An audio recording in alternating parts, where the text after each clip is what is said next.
saya akan membuktikan bahwa saya tidak bersalah. Tetapi kan mereka sudah menuduh saya menista Yesus yang mereka jadikan Tuhan. Saya katanya mengatakan itu adalah binatang, sementara memang tertulis di dalam kitab suci mereka. Nah, sekarang pertanyaan saya, ketika saya melapor balik karena ada kata nama Allah di dalam Bible mereka, ya kan? Dan menurut saya pribadi seorang muslim, sesembahan saya namanya Allah, mereka nistakan di dalam Bible mereka. Bible ini, Bang, pasti ada yang membuatnya, pasti ada yang menulis, yang mencetaknya. Itu adalah oknum, Bang. Tidak mungkin tertulis sendiri yang namanya Bible, Bang. Sama dengan Al-Quran, ada oknum yang mencetaknya.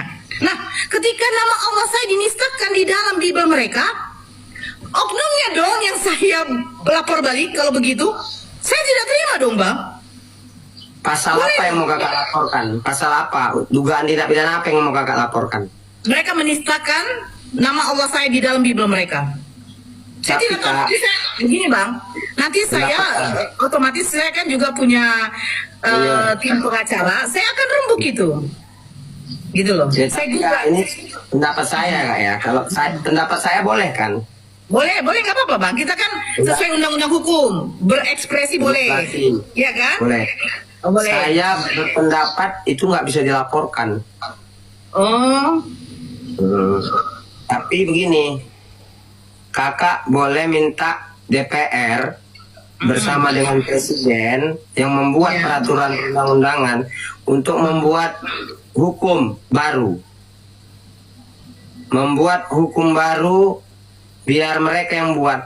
Tolonglah, biar rukun umat beragama ini, buatlah suatu ketentuan hukum yang menurut Bang, kira-kira ini ya, kira-kira.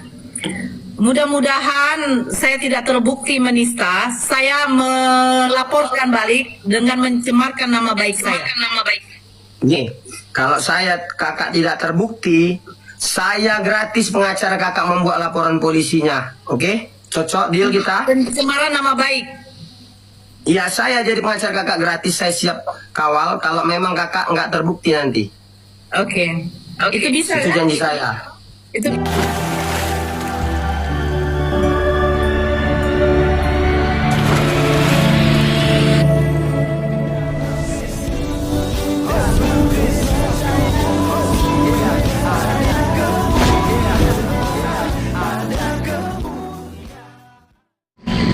Depan kantor lembaga Alkitab Indonesia, ya, menunggu Sang Maha Guru tiba di sini. Ustadz nama sudah masuk duluan, tapi tidak ada agenda, terpaksa di luar dulu. Allah itu di Indonesia. Yang kurang ajar itu, saya harus ngomong terus terang, yang kurang ajar itu orang-orang Kristen. Kenapa? Karena di dalam kitab Alkitab bahasa Indonesia, nama Allah itu diselewengkan maknanya.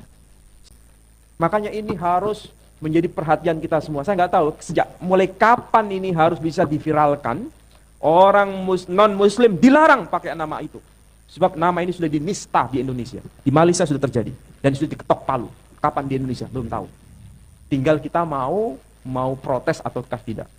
Dan sekarang ini, luar biasa sekarang. Istilah kita sudah diadopsi kalau bahasa saya agak kasar, sudah dicuri. Nama Allah dicuri. Nama istilah Nabi dicuri. Istilah kitab dicuri. Istilah zakat dicuri. Tapi diselewengkan maknanya semua. Yang paling sentral istilah Allah dicuri. Tapi maknanya diubah. Oke, teman-teman sekalian, itulah narasi yang dibangun oleh Menachem Ali dan mengajak umat Islam supaya memang punya kerjasama dan ya mereka pengen seperti di Malaysia. Tapi mungkin Menachem Ali ini nak ikuti informasi begitu ya. Di Malaysia, orang-orang Kristen sekarang sudah bisa menggunakan kata Allah. Ya memang berabad-abad ya. Itu orang Kristen di sana tidak boleh menggunakan kata Allah. Kenapa? Karena itu diklaim hanya milik Islam. Tetapi teman-teman sekalian, di tahun 2020-2021, orang-orang Kristen yang di Malaysia itu mereka menang di pengadilan. Mereka berhasil untuk membungkam ya mulut para ulama seperti Menachem Ali ini. yang mengklaim kata Allah adalah milik mereka. Jadi teman-teman sekalian, pada akhirnya apa? Pemerintah Malaysia mengizinkan orang-orang Kristen menggunakan kata Allah dalam Alkitab, dan orang Islam tidak boleh mengklaim bahwa itu adalah milik mereka, karena mereka agama belakangan, teman-teman sekalian. Mereka kan agama abad ke-7. Bagaimana mungkin kemudian orang Kristen yang mencuri kata Allah? Nah, ini yang pakai logika harusnya kan gitu. Katanya beragama pakai logika, tapi nggak ngerti sejarah. Ya, kata Allah itu orang-orang Kristen Arab telah dulu menggunakan itu. Bahkan dulu ya, penggunaan kata Allah ini, teman-teman sekalian, itu beberapa kalangan, bukan hanya orang-orang Kristen. Yang penyembah berhala pun mereka menggunakan kata Allah itu. Nah, kalau kemudian nama Allah itu atau sebutan Allah itu dijadikan sebagai proper name oleh umat Islam, lalu bagaimana dengan kata Allah yang digunakan oleh agama pagan, penyembah berhala pada waktu itu? Iya kan? Mereka juga panggil nama Tuhan yang mereka itu adalah Allah gitu ya. Kalau di bahasa Arab kan bacanya ya Allah, Ilahu. Nah, teman-teman sekalian, saya akan menunjukkan ada 3 inskripsi ya, 3 inskripsi Kristen Arab ya, pra-Islam. Bagaimana kemudian hal ini telah digunakan ya oleh orang-orang Kristen. Ya, namun sebelumnya saya menunjukkan prasasti ini, saya berkomentar sedikit lagi tentang kata Allah. Teman-teman, kata Allah yang tertulis di dalam Alkitab, juga kata Tuhan, itu tidak pernah merujuk kepada proper name, tapi itu generic name. Ya, kenapa generic name? Karena memang orang Israel itu tidak menyebutkan ya nama Tuhan Yahweh itu dengan sembarangan. Makanya mereka menggunakannya Adonai ataupun Hasem untuk memanggil nama Tuhan pencipta langit dan bumi. Nah, Lembaga Alkitab Indonesia menerjemahkan kata Elohim itu yaitu Allah ke bahasa Indonesia, karena kita menggunakan bahasa Indonesia, teman-teman sekalian. Dan Alkitab orang Kristen sebelum KBBI pun, mungkin Anda yang merujuk kepada KBBI, tapi sebelum KBBI di tahun 1988 itu Alkitab sudah ada di tahun 1954 yang berbahasa Melayu pada waktu itu, kental dengan bahasa Melayunya. Dan di situ sudah ada penggunaan kata Allah. Gitu. Dan kata Allah itu diterjemahkan dari Elohim. Kata Tuhan itu diterjemahkan daripada Adonai. Ya. Jadi ini yang dipakai oleh Lembaga Alkitab Indonesia. Dan aman-aman saja, bertahun-tahun begitu. Tapi ya mungkin Menachem Ali punya cara sendiri gitu ya. Nah, ini langsung saja teman-teman sekalian saya akan buktikan kepada kita. Itu ada 3 inskripsi Kristen Arab pra-Islam.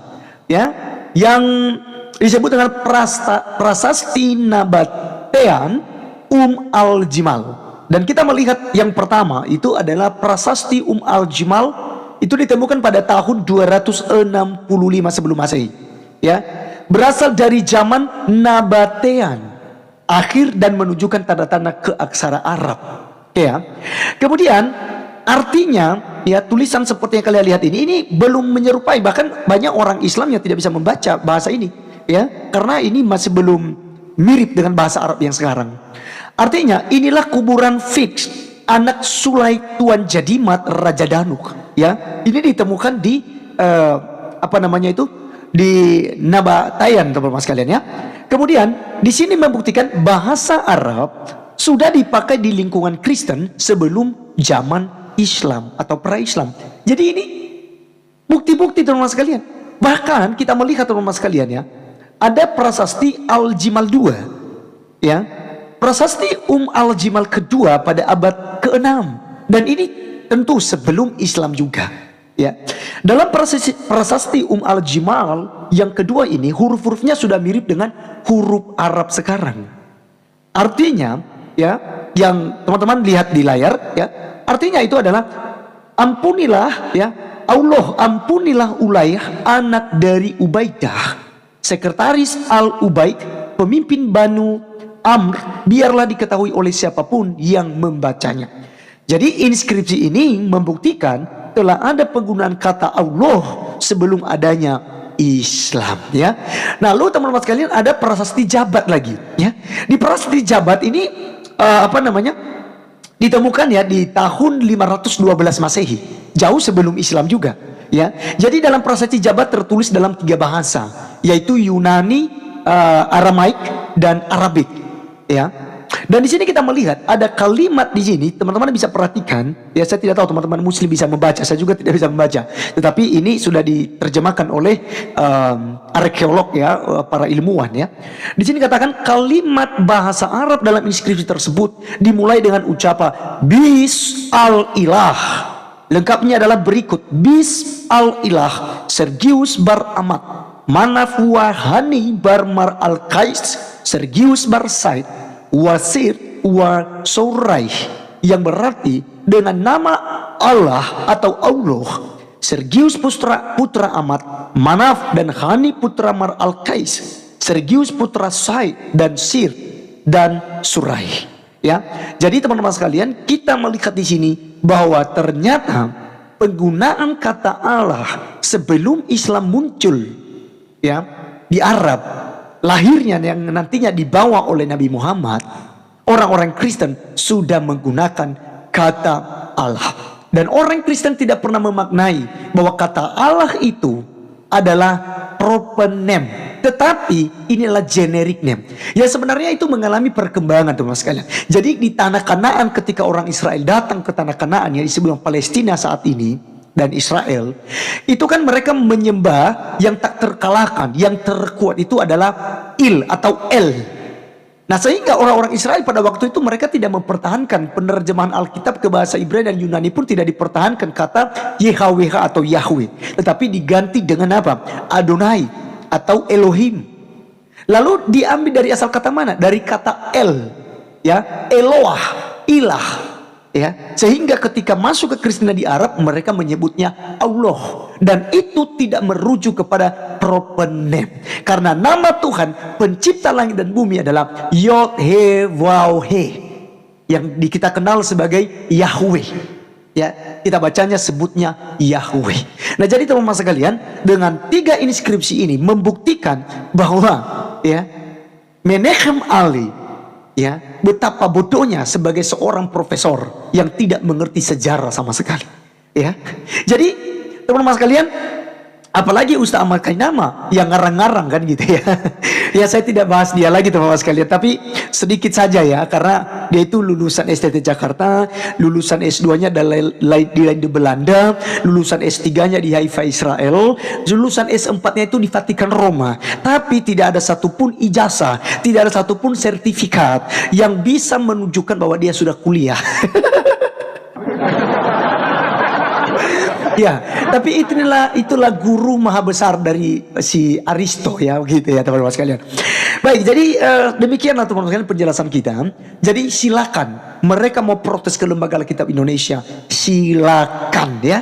Saya akan tepuk tangan buat mereka karena mereka berani ya menggugat Lembaga Alkitab Indonesia. Ya, dan saya akan ketawa ya, ketawa terbahak-bahak kalau mereka nantinya tidak berhasil dan pulang dengan tangan kosong, datang kosong pulang kosong. Ya teman-teman sekalian, ya sekian video kali ini, sampai ketemu di video berikutnya. Tuhan Yesus memberkati kita semua. Salam Elechem Bisem Yeshua Hamasiah.